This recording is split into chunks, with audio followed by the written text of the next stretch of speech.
नमस्कार दोस्तों। श्रावण सोमवार व्रत की कथा के अनुसार अमरपुर नाम का एक नगर था, जहाँ एक धनी व्यापारी अपने परिवार संग रहता था। नगर में हर कोई उस व्यापारी का मान सम्मान करता था, लेकिन इतना सब कुछ होने के बाद भी वह व्यापारी दुखी रहता था, क्योंकि उस व्यापारी की कोई संतान नहीं थी। संतान ना होने के कारण वह व्यापारी दिन रात चिंता में डूबा रहता था। उसके मन में यही ख्याल आता कि उसकी मृत्यु के बाद इतने बड़े व्यापार और धन संपत्ति को कौन संभालेगा। पुत्र पाने की इच्छा से वह व्यापारी सोमवार व्रत करता था और भगवान शिव की विधिवत विधान से पूजा किया करता था। शाम के समय व्यापारी शिव मंदिर में जाकर भगवान शिव के समक्ष घी का दीपक जलाता था। उस व्यापारी की भक्ति से प्रसन्न होकर एक दिन माता पार्वती ने भगवान शिव से कहा, हे प्राणनाथ, ये व्यापारी आपका परम भक्त है। ना जाने कितने दिनों से सोमवार का व्रत और पूजा नियमित कर रहा है। भगवान, आप इस व्यापारी की मनोकामना पूर्ण करें। भगवान शिव ने मुस्कुराते हुए कहा, हे पार्वती, इस संसार में सबको उसके कर्म के अनुसार ही फल प्राप्त होती है। जिसके भाग्य में जो लिखा है उसे वही मिलता है। लेकिन इसके बावजूद भी पार्वती जी नहीं मानी।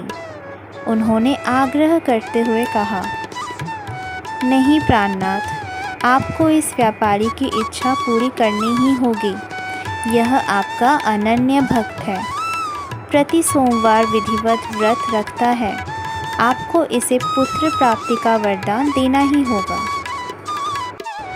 पार्वती का इतना आग्रह देख भगवान शिव ने कहा, तुम्हारे आग्रह पर मैं इस व्यापारी को पुत्र प्राप्ति का वरदान देता हूँ, लेकिन उसका पुत्र केवल 16 वर्ष तक ही जीवित रहेगा।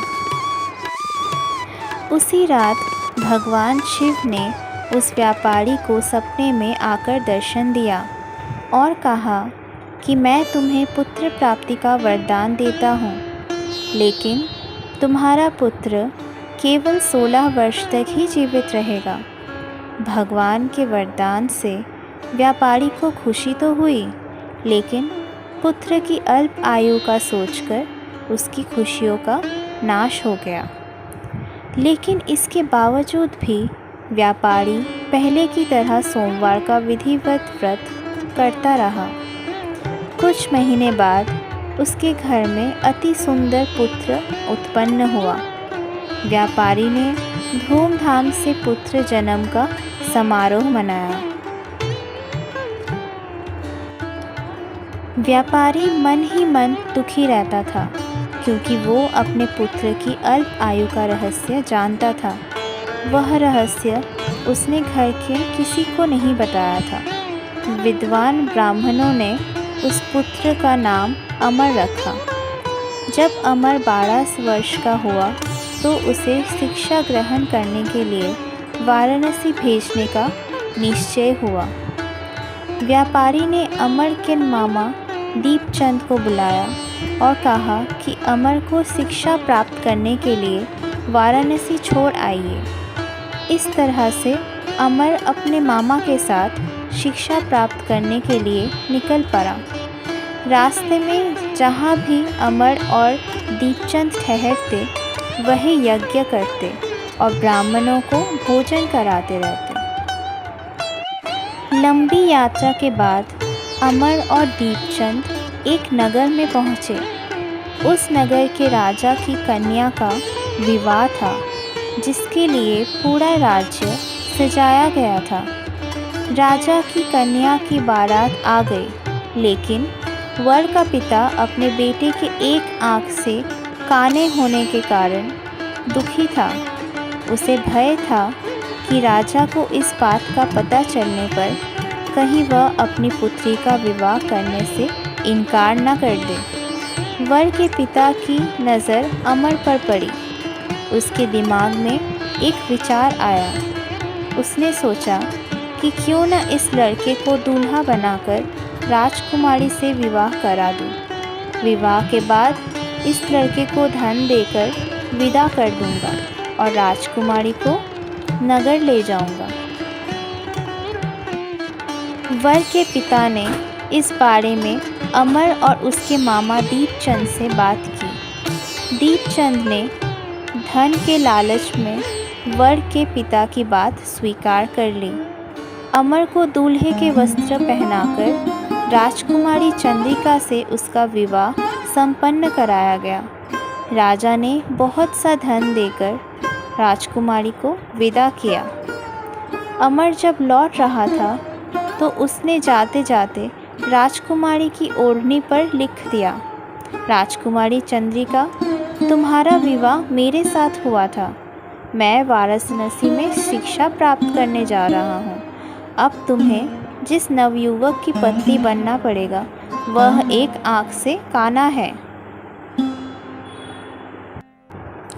जब राजकुमारी ने अपनी ओढ़नी पर लिखा हुआ पढ़ा तो उसने काने लड़के के साथ जाने को मना कर दिया। उधर अमर अपने मामा दीपचंद के साथ वाराणसी पहुंच गया। अमर ने गुरुकुल में पढ़ना शुरू कर दिया। जब अमर 16 वर्ष का हुआ तो उसने एक यज्ञ किया। यज्ञ की समाप्ति पर ब्राह्मणों को भोजन कराया और उन्हें अन्न और वस्त्र दान किए। रात को अमर जब अपने शयन कक्ष में सो रहा था तो शयनावस्था में ही अमर के प्राण पखेरु उड़ गए। सुबह जब उसके मामा अमर को देखने आए तो उसे मृत देखकर रोने पीटने लगा। मामा के रोने के स्वर समीप से गुजरते हुए भगवान शिव और माता पार्वती ने भी सुने। पार्वती जी ने भगवान शिव से कहा, प्राणनाथ, मुझसे इस व्यक्ति की पीड़ा सहन नहीं हो रही। आप इस व्यक्ति के कष्ट अवश्य दूर करें। भगवान शिव ने पार्वती जी से कहा, पार्वती, यह तो उसी व्यापारी का पुत्र है। मैंने इसे 16 वर्ष की आयु का वरदान दिया था, इसलिए इसकी मृत्यु हो गई है। इसी की मृत्यु के कारण इसके मामा विलाप कर रहे हैं। पार्वती जी ने फिर शिव भगवान से निवेदन किया, हे प्राणनाथ, आप इस लड़के को जीवित करें, नहीं तो इसके माता पिता रो रो कर अपने प्राणों का त्याग कर देंगे। इस लड़की का पिता तो आपका परम भक्त है। पार्वती के आग्रह करने पर शिव भगवान ने उस लड़के को जीवित होने का वरदान दिया और कुछ ही पल में वह जीवित हो गया। शिक्षा समाप्त कर अमर मामा के साथ अपने नगर वापस चल दिया। दोनों चलते हुए उसी नगर में पहुँचे जहाँ अमर का राजकुमारी के साथ विवाह हुआ था। उस नगर में भी अमर ने यज्ञ का आयोजन किया। समीप से गुजरते हुए नगर के राजा ने यज्ञ का आयोजन देखा। राजा ने अमर को पहचान लिया। राजा अमर और उसके मामा को महल में ले गया और कुछ दिन उन्हें महल में रखकर खूब बहुत सारा धन और वस्त्र देकर अपनी बेटी को अमर के साथ विदा कर दिया। दीपचंद के नगर में पहुंचते ही एक दूत को घर भेजकर अपने आगमन की सूचना भेजी। बेटे अमर के जीवित वापस लौटने की बात सुनकर व्यापारी बहुत प्रसन्न हुआ। व्यापारी ने अपने पत्नी के साथ स्वयं को अपने कमरे में बंद कर रखा था। भूखे प्यासे रहकर वो दोनों अपने बेटे की प्रतीक्षा कर रहे थे।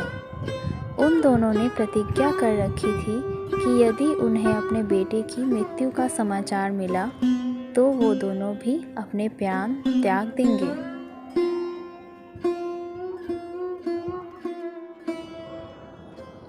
व्यापारी और उसकी पत्नी नगर के द्वार पर पहुँचे। अपने बेटे के विवाह का समाचार सुनकर उनकी खुशी का ठिकाना नहीं रहा। उन्होंने अपनी पुत्र वधू चंद्रिका और अपने पुत्र का शानदार स्वागत किया। उसी रात भगवान शिव ने व्यापारी के स्वप्न में आकर कहा, हे श्रेष्ठी, मैंने तेरे सोमवार के व्रत करने और व्रत कथा सुनने से प्रसन्न होकर तेरे पुत्र को लंबी आयु का वरदान दिया है। व्यापारी बहुत प्रसन्न हुआ। अतः सोमवार का व्रत करने से व्यापारी के घर में खुशियाँ लौट आई। शास्त्रों में लिखा है कि जो भी व्यक्ति सोमवार का विधिवत व्रत करता है और व्रत कथा सुनता है, उनकी सभी इच्छाएं पूरी हो जाती हैं। ओम नमः शिवाय।